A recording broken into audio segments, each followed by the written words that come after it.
O programa a seguir é produção independente da ADURGS. A rádio da universidade não se responsabiliza pelas opiniões manifestadas por seus apresentadores e entrevistados.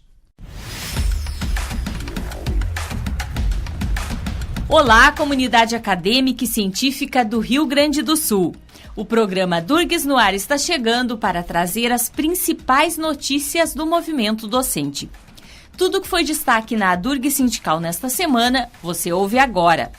Eu sou a jornalista Giliane Grefe e vamos conferir os destaques do programa de hoje.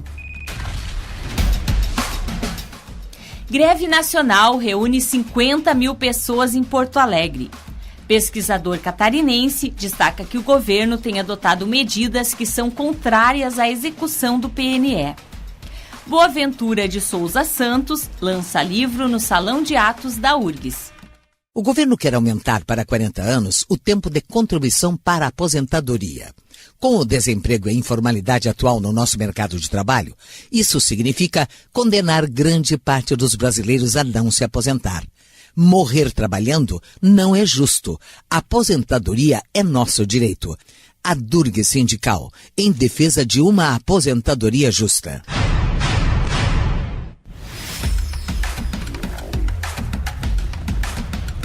O ILEA, em parceria com a ADURGS, realiza na tarde desta terça o debate Epistemologias do Sul, com o renomado professor Boaventura de Souza Santos. O evento ocorre a partir das 14 horas no Salão de Atos da URGS. Um dos temas debatidos no seminário Presente e Futuro das Universidades, realizado no início do mês de junho, foi avanços e recuos do Plano Nacional de Educação.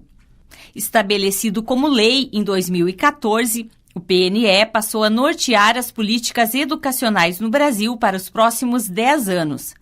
Porém, as 20 metas que integram o documento estão longe de ser alcançadas.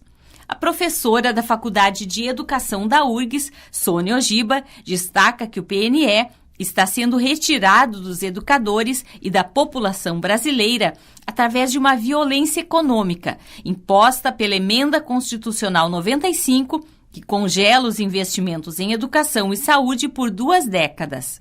Nós estamos num momento que nós temos que defender, sim, a universidade, a escola, né, a escola pública, as universidades, os institutos federais como uma conquista nossa, né, dos governos anteriores, né, da ampliação do sistema, né, de educação superior, de ensino superior, né, nós temos que defender como um patrimônio. Né? É um patrimônio nosso que está sendo retirado, né, de uma maneira violenta. A ampla maioria, né, dos jovens, adolescentes e nós, professores, categorias, enfim, de profissionais que ajudamos a construir, né, a educação nesse país, né? Então, eu entendo a universidade, a escola, né, a universidade, eu quero dizer instituições de ensino superior, né, entendo como um patrimônio, né, que nós temos que preservar. É o nosso patrimônio que está sendo ameaçado e a coragem para fazer a resistência e protestos não é resistência, é protestar, a resistência é mais ação, né? E nós, então, no projeto de monitoramento do PNE, entendíamos que tínhamos que ter ações, né? E uma das ações que eu acho que a universidade é da sua competência e do seu trabalho e responsabilidade é produzir estudos, pesquisas, reflexões, seminários como este e como ciclo de debate esse que nos envolveu durante um ano todo, né? Nós tiramos a coragem disso, dessa afirmação de que a universidade é um patrimônio, né? As instituições de ensino superior é um patrimônio da sociedade brasileira e das gerações, das futuras gerações, né? E nós, como uma geração anterior a essas futuras, vamos dizer assim, né, temos de, enfim, estarmos junto com essa nova geração que está aí, mostrando para elas o que, né, estamos perdendo, né, e o que elas também estarão perdendo se não se conscientizarem do momento de gravidade pelo qual a gente está passando. Então, é um direito social, é um dever do Estado, né? Agora, essa questão, que Estado é esse, né? Que está aí? Eu acho que essa é uma elucidação que nós temos que caminhar nessa direção. Porque se a gente pudesse, né, que não é o caso, eu estou apresentando um tema aqui só, mas eu divago um pouco, eu falo mais por livre associação, até pela minha formação também de analista, né, de psicanalista, a gente reflete mais por livre associação. Eu entendo que aqui nós estamos num momento especial, né, de pensar esse tema aqui, mas eu penso que se nós avançarmos nessa perspectiva, né, de compreender que podemos fazer política, né, que também não passe pelo Estado, ou que não passe pelo Estado, eu acho que seria um avanço para a formação das gerações, das novas gerações. O professor e pesquisador da Universidade Federal de Santa Catarina, Dilvo Ristoff, destacou que o atual governo tem adotado medidas que são contrárias à execução plena do PNE. Ele citou como exemplo pontos como o princípio de gestão democrática da educação, a promoção humanística, social e tecnológica e a valorização dos profissionais da educação. Esse evento do PROIFES, que discute o Plano Nacional de Educação, seus avanços e recursos, acho que é de uma importância extrema, porque ele busca resgatar o Plano Nacional de Educação como uma política de Estado e não de governo. Por uma política de Estado, a gente entende uma política aprovada no Congresso Nacional suprapartidariamente e que, portanto, estabelece as direções para a educação básica e superior, né, para toda a educação, desde da educação infantil até o doutorado, né, como uma política de Estado e que deve ser cumprida. Então, nós temos ali um conjunto de metas e um conjunto de diretrizes e estratégias que também projetam uma visão de futuro para o país. É um país que seja avançado nas artes, na ciência e na tecnologia, para que ele possa ser soberano. É um país democrático, e com uma educação democrática que esteja, portanto, a serviço de todos e tenha a participação de todos, uma nação inclusiva, que busca na educação incluir todas as pessoas, né, para que elas possam participar do desenvolvimento do país como energias criativas, como cérebros, inteligências e sensibilidades, e também uma nação que promova a emancipação dos indivíduos, né, como? Por receberem uma educação de qualidade, para que possam também empreender e gerar suas próprias oportunidades. E, por fim, que seja uma sociedade sustentável. Sustentável no que sentido? No sentido de que o nosso estilo de vida de hoje não comprometa a vida das gerações futuras. Isso implica, por exemplo, também cuidados com a educação para o meio ambiente, cuidado com o meio ambiente e outras questões.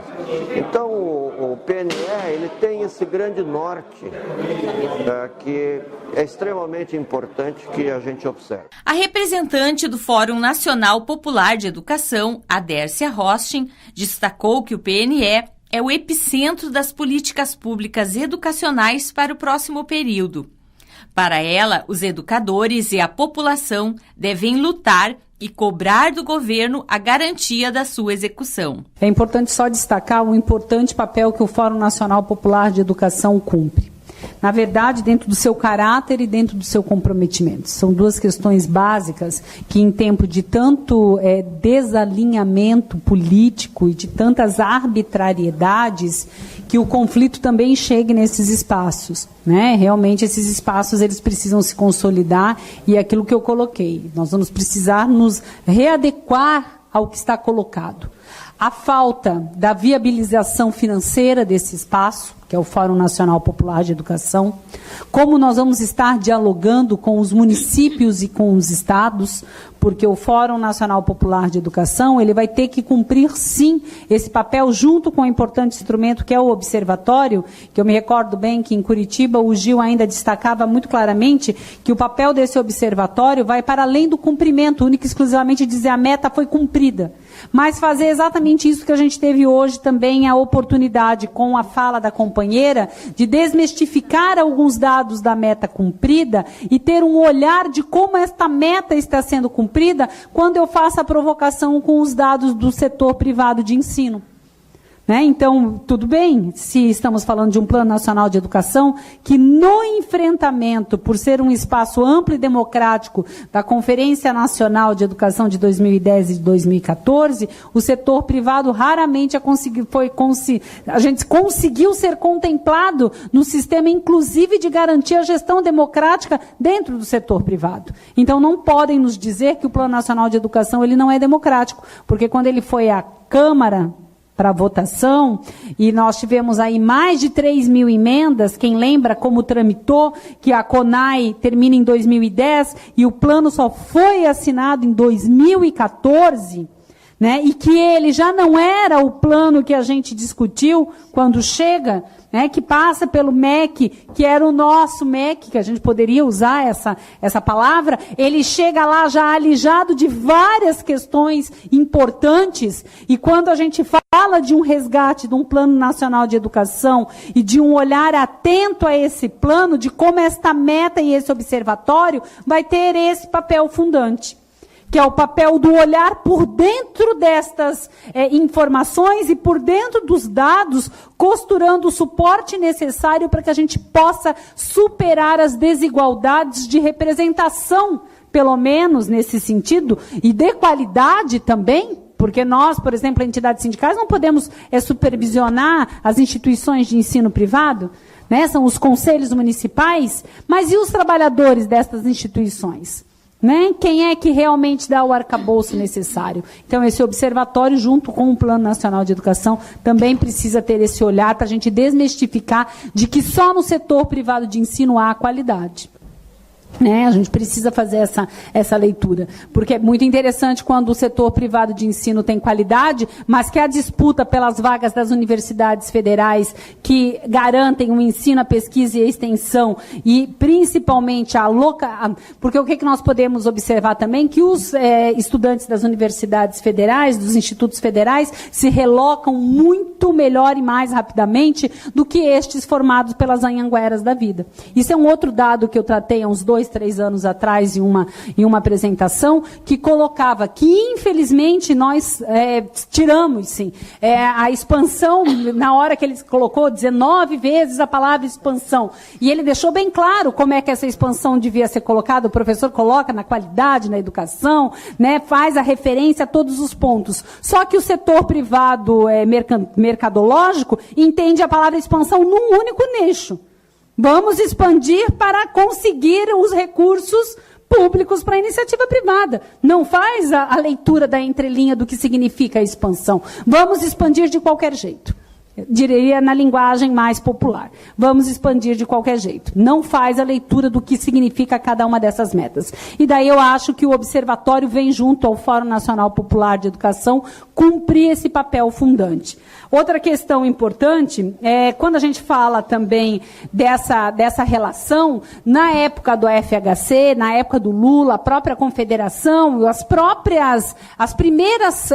os primeiros documentos que nós fazíamos tratávamos as notas públicas, né?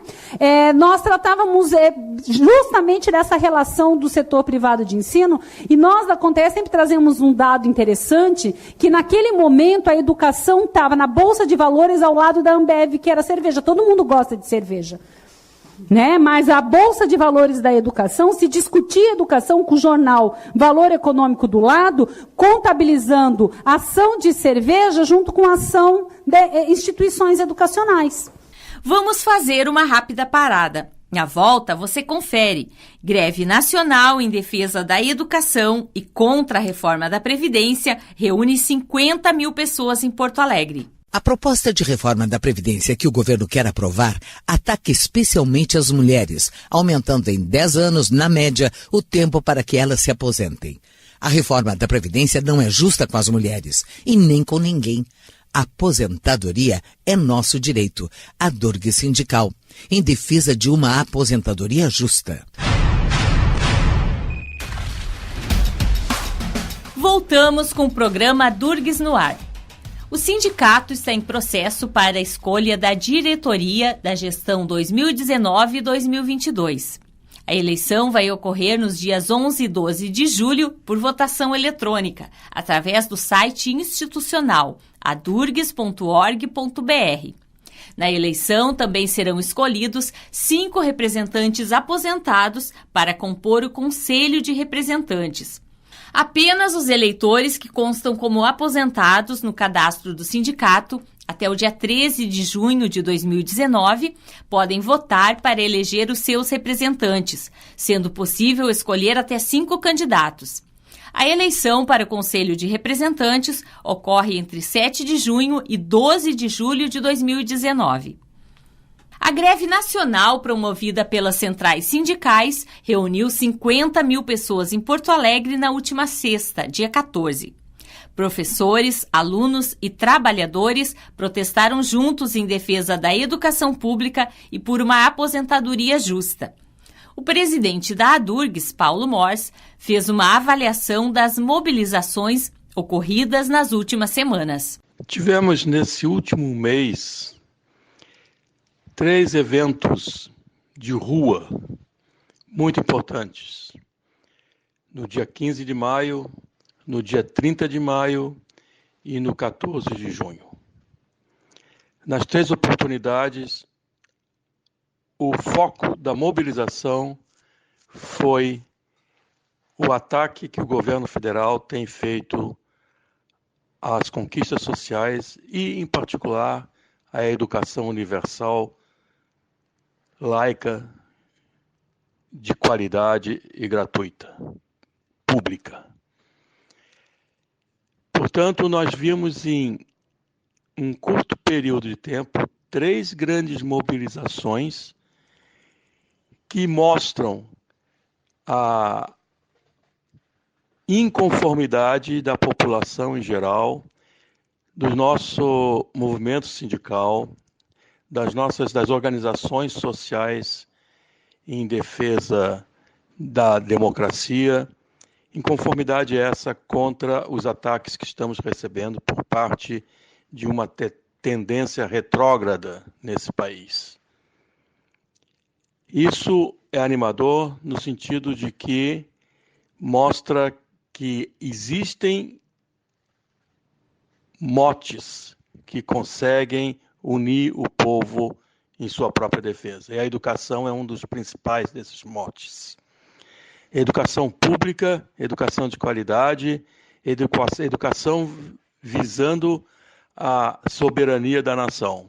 É isso que nós defendemos ao sair às ruas nessas 3 oportunidades.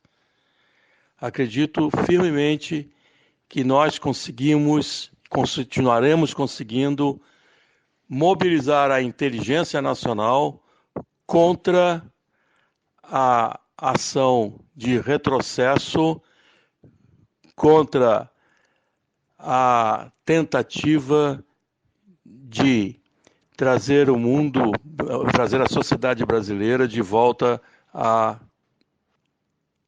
repercussão desses 3 episódios de mobilização de rua mostra claramente que a inteligência vencerá o obscurantismo. Tudo que foi destaque nesse programa está em portaladverso.com.br.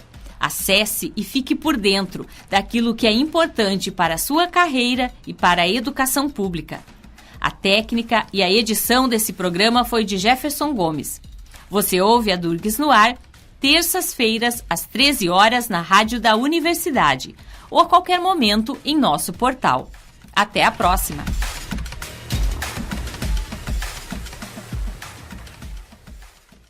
O programa que acabamos de apresentar é produção independente da ADURGS. A Rádio da Universidade não se responsabiliza pelas opiniões manifestadas por seus apresentadores e entrevistados.